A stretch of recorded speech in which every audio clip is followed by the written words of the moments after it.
दोस्तों, जब भी आपसे इस प्रकार का सवाल पूछा जाए, कोई संख्या दे दी आपको भिन्न के रूप में, अंश बटे हर के रूप में, तो उसका लघुत्तम समापवर्तक या महत्तम समापवर्तक कैसे ज्ञात करते हैं। जैसे संख्या दी है हमें 4/5, 6/7 और 2/15। अब इसमें पहले क्या पूछा हमसे, लघुत्तम समापवर्तक ज्ञात कीजिए। जब भी आपसे लघुत्तम समापवर्तक पूछे अंश बटे हर की संख्या का, तो ऊपर की संख्या का लघुत्तम और नीचे की संख्या का महत्तम समापवर्तक निकालते हैं। तो 4, 6 और 2 का लघुत्तम समापवर्तक हम निकालेंगे तो हमारे पास क्या आ जाएगा, 12। 4, 6 और 2 का लघुत्तम समापवर्तक होता है 12।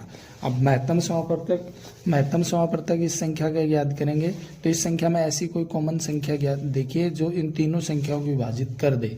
तो ऐसी कॉमन संख्या इनमें क्या है, 1। तो इस सवाल का आंसर यही होगा 12/1।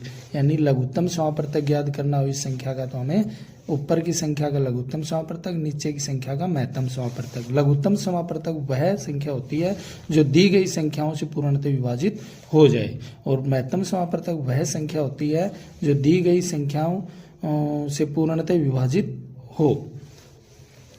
जैसे अब इसी संख्या का हम महत्तम समापवर्तक निकालें, 4/5, 6/7 और 2/15।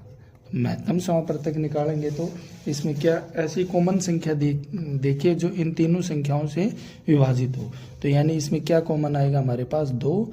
और इस संख्या का लघुत्तम समापवर्तक निकालेंगे 5, 7 और 15 का, तो क्या आएगा हमारे पास, यानी 5 को 15 से भाग देंगे तो 5 × 15, ये संख्या इससे पूर्णतः विभाजित है। तो 7 का इसमें भाग देंगे 15 में तो भाग नहीं जाएगा।